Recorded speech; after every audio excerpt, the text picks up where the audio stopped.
Olá, seja muito bem-vindo, bem-vindo ao Júris 360 Lab.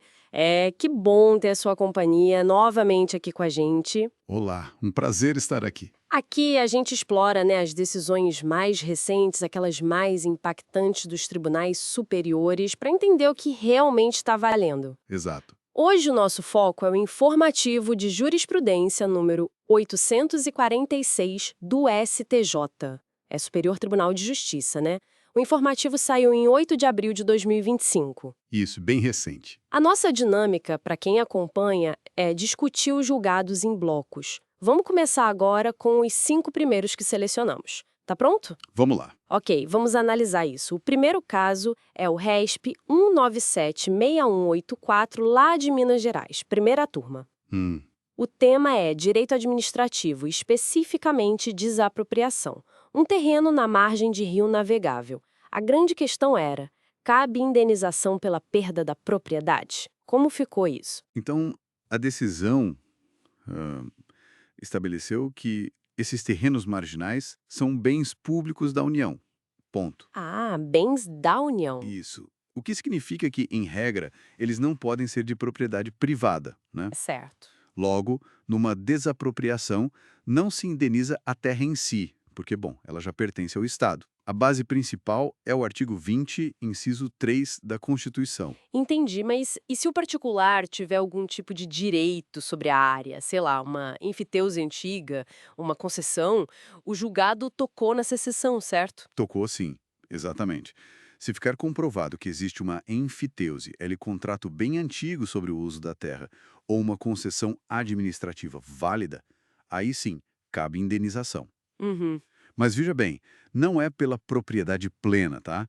É pelas vantagens econômicas que o particular tinha com aquele uso autorizado. Ah, pelas vantagens. Isso é uma leitura assim, mais restritiva do antigo Código de Águas, lá de 1934. E consolida uma mudança de entendimento do STJ, sabe? Afasta até a súmula 479 do STF nesse ponto específico. Interessante essa evolução jurisprudencial. Bom, saindo dos bens públicos e entrando um pouco em processo civil. Temos o agente no RESP 2.124.453 do DF. Certo. A questão aqui é sobre o Ministério Público. Ele pode recorrer em discussões sobre refis, aquele programa de parcelamento tributário entre o contribuinte e o fisco? Olha, o STJ foi bem direto. O MP não tem legitimidade para recorrer nesses casos. Não tem? Não. A Corte entendeu que essa relação jurídica, que envolve adesão, condições do refis, é uma coisa estritamente entre o contribuinte e a fazenda pública. Mas por que não seria de interesse público, para justificar a atuação do RP, como custos legis, né, o fiscal da lei? O que o tribunal ponderou? A fundamentação foi que não existe ali um interesse público ou social que vá além das partes envolvidas, como o CPC exige no artigo 178. Hum. Para o STJ, a questão não envolvia assim, um número enorme de pessoas de forma difusa.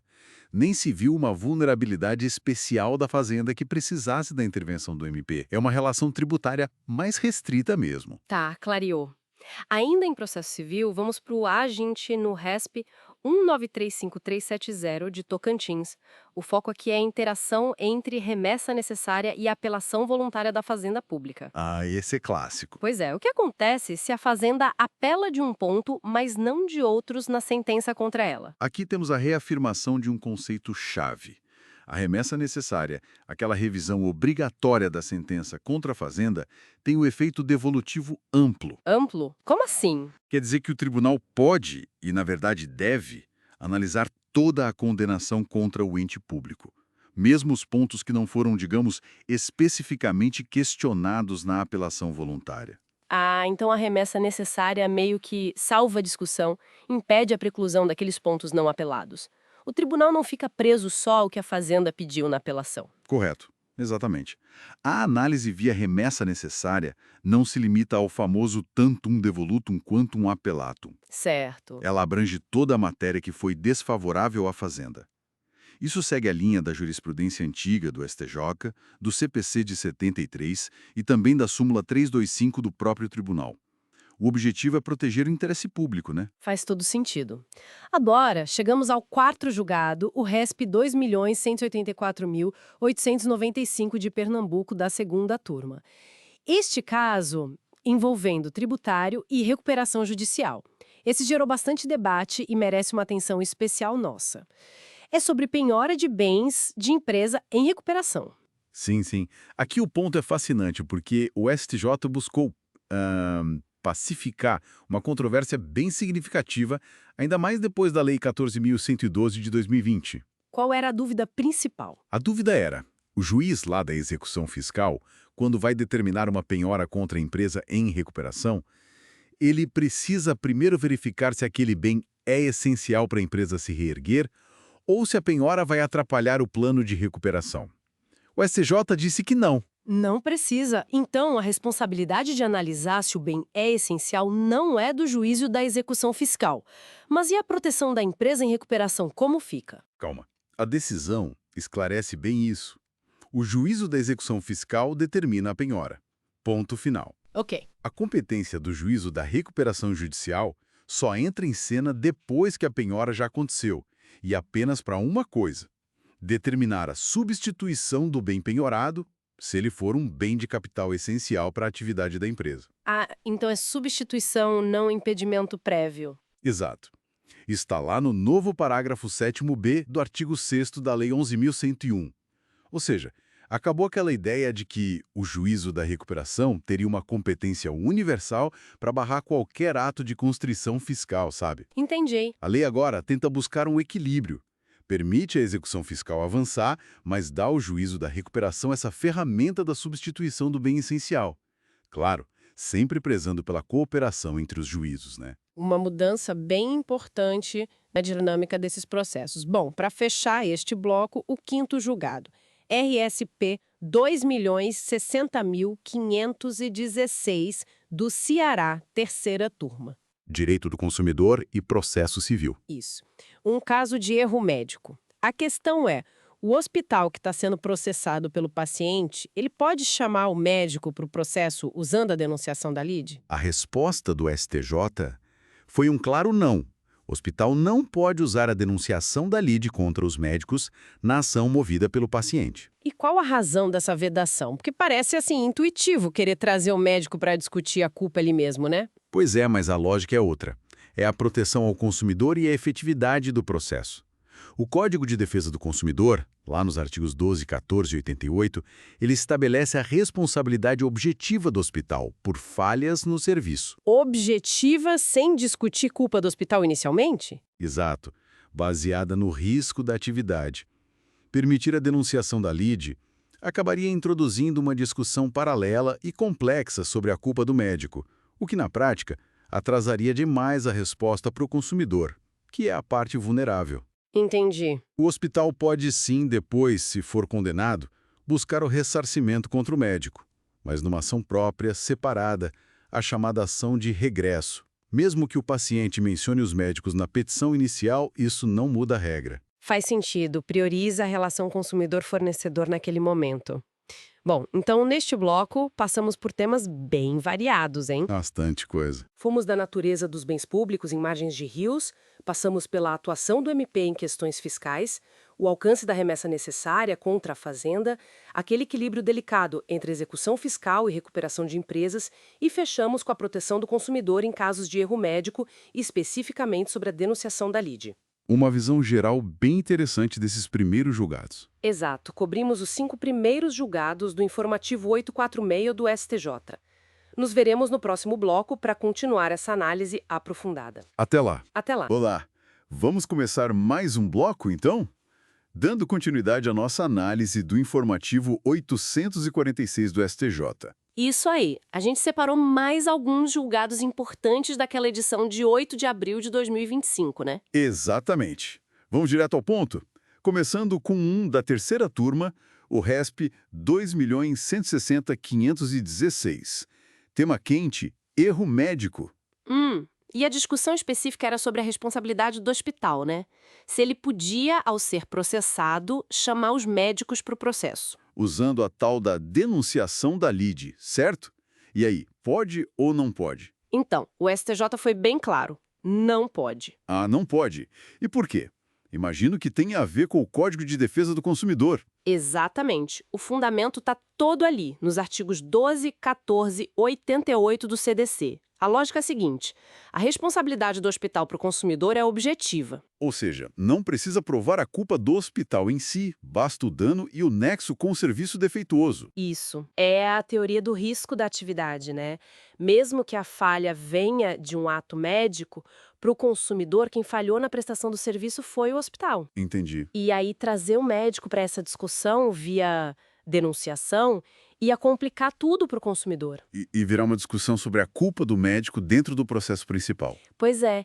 E o CDC quer justamente facilitar a defesa do consumidor. Então o hospital responde objetivamente e depois, se quiser, que busque o regresso contra o médico em outra ação. Mesmo que a petição inicial do paciente até mencione os nomes dos médicos. Mesmo assim, isso não muda a natureza objetiva da responsabilidade do hospital perante o consumidor, sabe? A proteção ao consumidor prevalece. Bem claro, proteção máxima ao vulnerável. Agora, vamos para outro caso, também da terceira turma, que você disse que era um peculiar. O RESP 1.888.521. Ah, sim, esse é fascinante. Processo civil puro.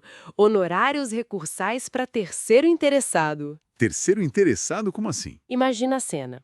Tem um processo rolando, sai a sentença. Aí um terceiro, que não era a parte até então, se sente prejudicado e resolve recorrer. Ok, isso pode, né? O terceiro prejudicado pode recorrer. Pode, claro, tá no CPC. Mas o ponto aqui ele entra só para recorrer. E o recurso dele nem é conhecido. Tipo, o tribunal nem analisa o mérito do recurso dele. Entendi. O recurso não passou nem na admissibilidade. Exato. A pergunta foi: esse terceiro que caiu de paraquedas no recurso e perdeu, tem que pagar honorários recursais? Aquela majoração do artigo 85, parágrafo 11? Nossa, que situação. A primeira intuição talvez fosse dizer que não, né? Ele nem era parte originalmente e o recurso nem foi analisado. Pois é, mas o STJ disse, sim, tem que pagar. Sério? E qual foi a lógica? A lógica é que, primeiro, a sentença original já tinha uma condenação em honorários. Segundo, o terceiro, ao recorrer, mesmo sendo terceiro, ele assume o processo no estado em que ele se encontra. Isso está lá no artigo 119, parágrafo único. Ah, então ele herda a situação processual, incluindo a condenação em honorários da origem. Perfeito. E como o recurso dele não foi conhecido, que é um dos requisitos do 85, parágrafo 11, e a decisão recorrida era posterior a 2016, pronto, estão presentes todos os requisitos para majorar os honorários. Faz sentido. Ele fez uma aposta ao entrar no processo para recorrer. Exato, ele assume o risco. Se o recurso dele fosse provido, ótimo, mas se não for nem conhecido, ele arca com o ônus, incluindo os honorários recursais. Interessante. Mostra que a intervenção tardia tem suas consequências. Bom, mudando de turma e um pouco de assunto, vamos para a quarta turma. Agente no AESP 1.060.252. Direito Civil. Condomínios de fato. Isso, aquelas associações de moradores, sabe?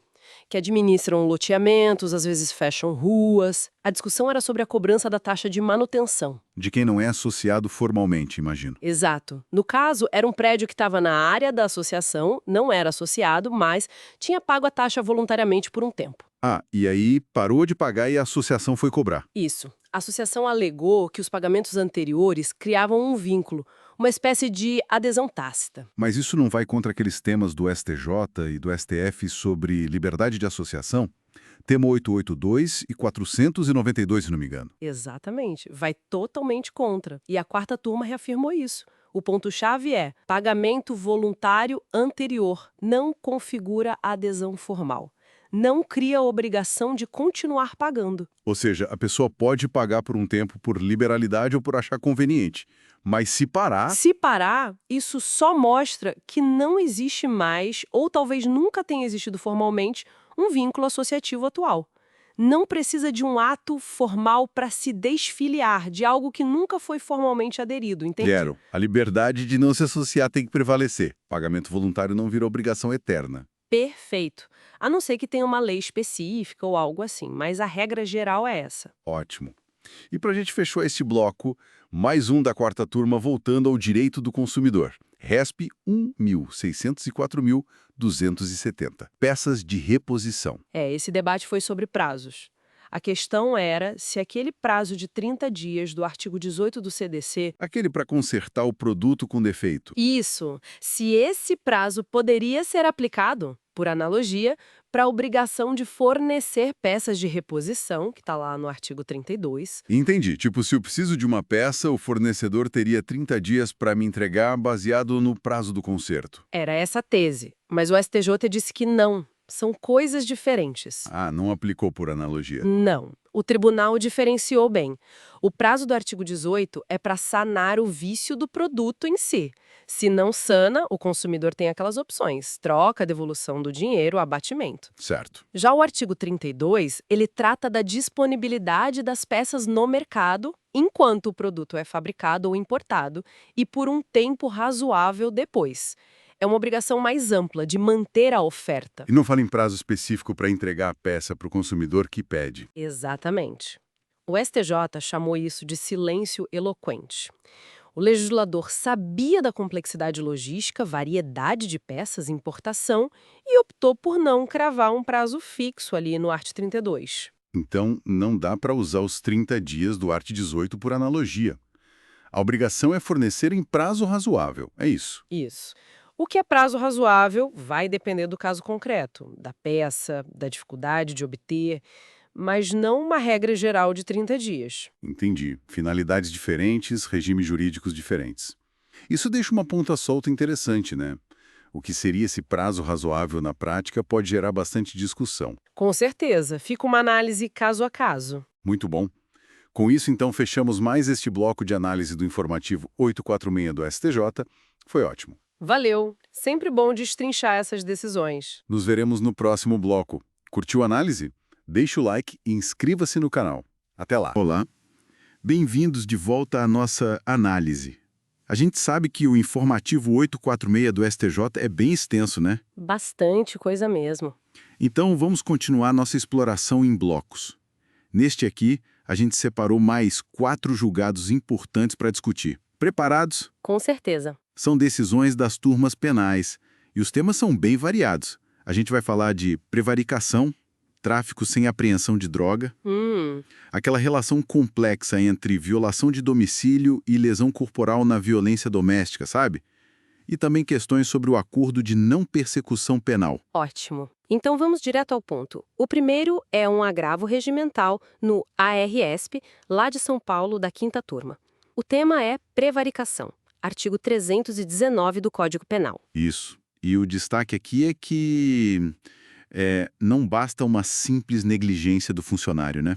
Precisa do tal dolo específico. Exatamente, o STJ bateu nessa tecla. No caso concreto, olha só, delegados tinham sido condenados por várias omissões, tipo não apurar crimes, não incinerar drogas, uma série de falhas na gestão, né? Nossa. Mas o STJ acabou revertendo, entendeu que a conduta, embora fosse, assim, claramente desidiosa, né, relaxada, Sim. não demonstrava um interesse ou sentimento pessoal concreto deles. Faltou provar a intenção, sabe? Aquela coisa de querer obter uma vantagem para si ou para outro, ou satisfazer um sentimento próprio. Entendi. Quer dizer, o recado é claro. Ser um mau administrador, um funcionário relapso por si só, não configura prevaricação. Precisa daquela intenção específica, da motivação pessoal. Justamente. Separa o joio do trigo, né? A falha administrativa do crime mesmo. Perfeito. Vamos para o próximo. Outro da 5ª turma, um agravo regimental em habeas corpus, agora do Rio Grande do Norte. Esse aqui trata de prova no tráfico de drogas. Ah, esse é bem direto ao ponto. Pois é. A decisão diz que condenação por tráfico baseada só em prints de redes sociais, mensagens, mas sem apreensão de nenhuma droga, é ilegal. Isso mesmo. A apreensão do entorpecente foi considerada imprescindível. Mas veja bem, no processo tinha bastante coisa digital, né? Prints de venda, a pessoa confessando ser dona dos perfis, anotações, áudios indicando atividade. Sim, um conjunto até que robusto de indícios digitais. Mesmo assim. Mesmo assim, a ausência física da droga pesou mais. O STJ reforçou a necessidade da materialidade, sabe? A prova concreta do objeto do crime. Para condenar por tráfico, tem que ter a droga apreendida. As provas digitais são relevantes, claro, mas sozinhas, nesse caso, não bastaram. Interessante. Muito é o jogo em muitas investigações, imagino. Agora, vamos para um tema mais delicado, talvez.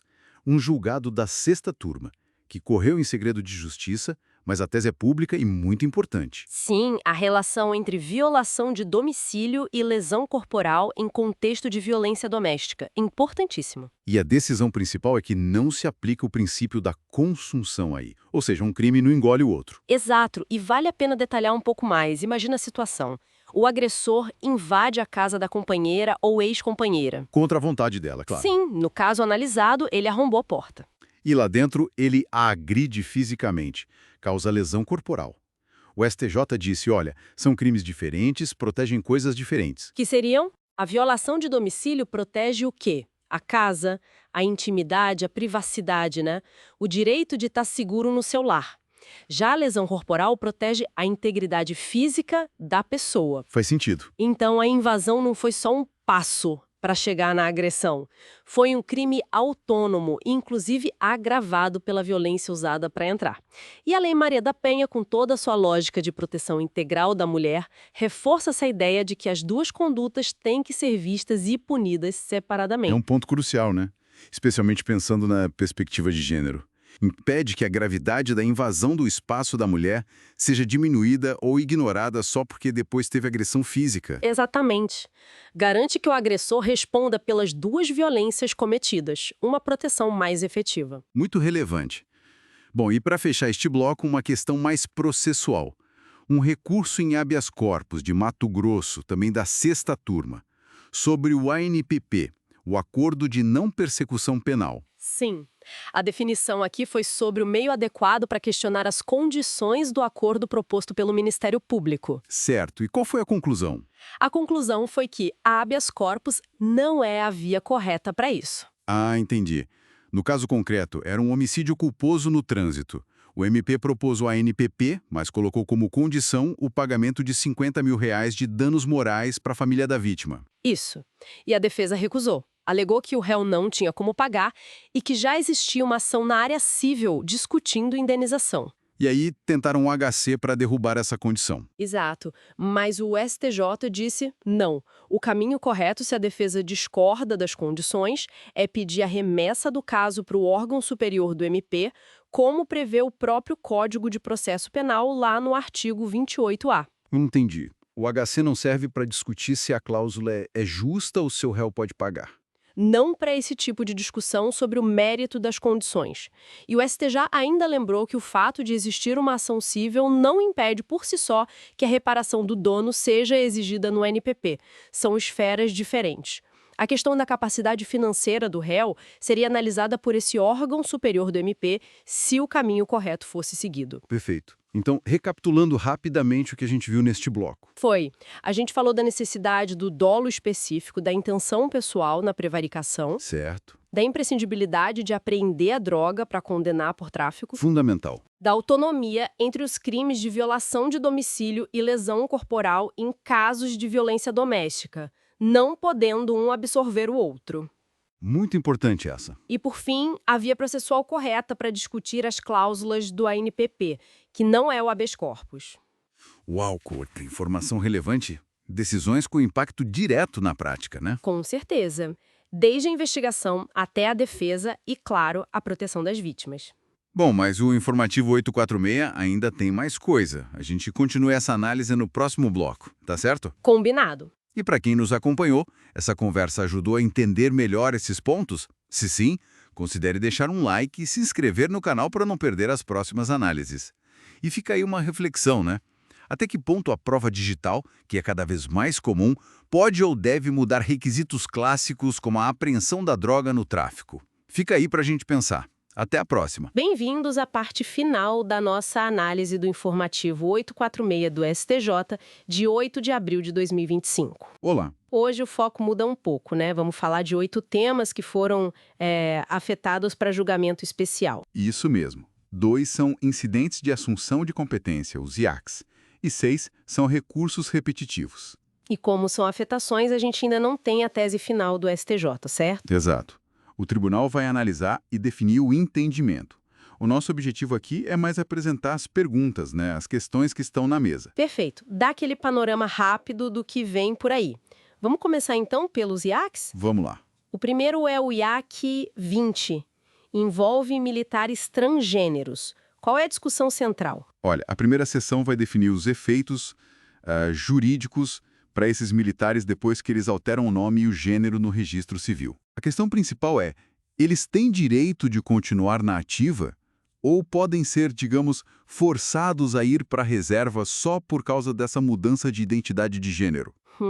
Delicado isso. Mexe com direitos fundamentais e a própria estrutura militar, né? Com certeza.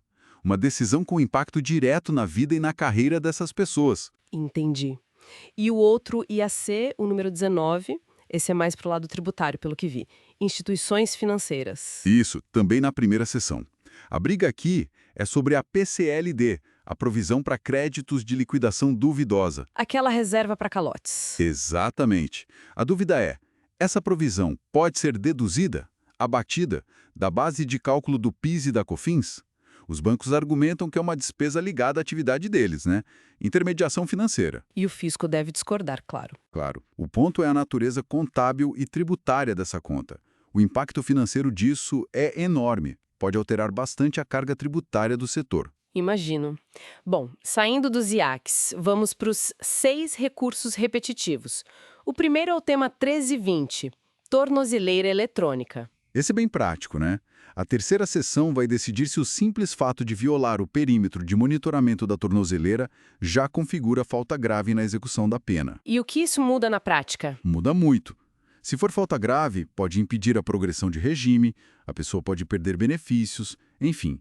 As consequências para quem está cumprindo pena com monitoramento podem ser bem mais severas. Entendi. Faz sentido. Próximo. Tema 1321. Prescrição e pessoas com deficiência. Esse parece complexo. É sim, a Corte Especial que vai analisar. Depois do Estatuto da Pessoa com Deficiência, que mudou a ideia de incapacidade absoluta lá no Código Civil. Sim, lembro dessa mudança. Então, a pergunta é, o prazo para entrar com uma ação à prescrição corre ou não corre contra uma pessoa com deficiência mental ou intelectual, mesmo que ela não seja mais considerada absolutamente incapaz pela lei nova? É um dilema, né? Proteger a pessoa vulnerável versus a segurança jurídica que a prescrição traz. Exatamente essa ponderação que a Corte Especial terá que fazer. Seguindo, tema 1322, direito administrativo. Remoção de professores federais. Isso. A primeira sessão vai definir se é legal remover um professor do Magistério Superior Federal de uma universidade para outra ou para um instituto federal diferente. Parece algo bem interno da administração, né? É, mas afeta diretamente a gestão de pessoal nessas instituições federais e, claro, a vida e a carreira dos professores, a mobilidade deles. Certo. E voltamos para o direito tributário com o tema 1323, Sociedade Uniprofissional, ISS fixo. CEA e SUPS. Isso. Historicamente, muitas pagavam ISS fixo, um valor por sócio, com base num decreto antigo, o 406 de 68. A questão agora é, se essa sociedade adotar forma de responsabilidade limitada a limitada, ela ainda tem direito a esse ISS fixo ou passa para o regime normal, sobre o faturamento? Interessante. A forma jurídica mudaria o imposto. Afeta muitas categorias, né? Muitas mesmo. Próximo tema, 1324. Esse é um clássico do dia a dia. Multas de trânsito depois de vender o carro. Ah, esse todo mundo conhece ou já passou por algo parecido. Vendeu o carro, entregou, mas esqueceu ou demorou para comunicar a venda para o Detran. E aí as multas do comprador chegam no nome do antigo dono. Exato. A primeira sessão vai bater o martelo de quem é a responsabilidade por essas multas cometidas depois da venda, mas antes da comunicação. Do vendedor que não comunicou a tempo ou do comprador que cometeu a infração. Finalmente uma definição para isso, né? Vai trazer clareza. Com certeza. E para fechar a lista, tema 1325, a famosa teimosinha. Isso, a teimosinha do Sisbajude. Aquela ferramenta que permite repetir automaticamente a ordem de bloqueio nas contas bancárias até achar o dinheiro. E a dúvida é se ela pode ser usada em execução fiscal. Exatamente. A primeira seção vai dizer se essa reiteração automática é válida para cobrar dívidas de impostos e taxas. É mais um ponto de tensão entre a eficiência da cobrança do Estado e os direitos de quem está sendo executado. Ufa, 8 temas bem relevantes mesmo. Dá para ver que o STJ está de olho em questões que realmente impactam a sociedade e a economia. Sem dúvida, essas afetações mostram essa busca constante do tribunal por uniformizar o entendimento, dar mais segurança jurídica em temas de grande repercussão. Vale muito a pena ficar de olho nos julgamentos. Com certeza. E com isso fechamos nossa análise do informativo 846. Foi uma exploração intensa, né? Foi sim. Agradecemos a quem nos acompanhou até aqui. E se você gosta desse tipo de análise, não esqueça de se inscrever e curtir o canal Juris 360 Lab para não perder os próximos. Isso aí. E fica a reflexão final, né? Com tanta coisa mudando, tanta complexidade, como o judiciário consegue dar decisões justas para cada caso, sem perder de vista a necessidade de ter uma jurisprudência estável para todo mundo? É um desafio constante. Um desafio enorme. Até a próxima! Até lá!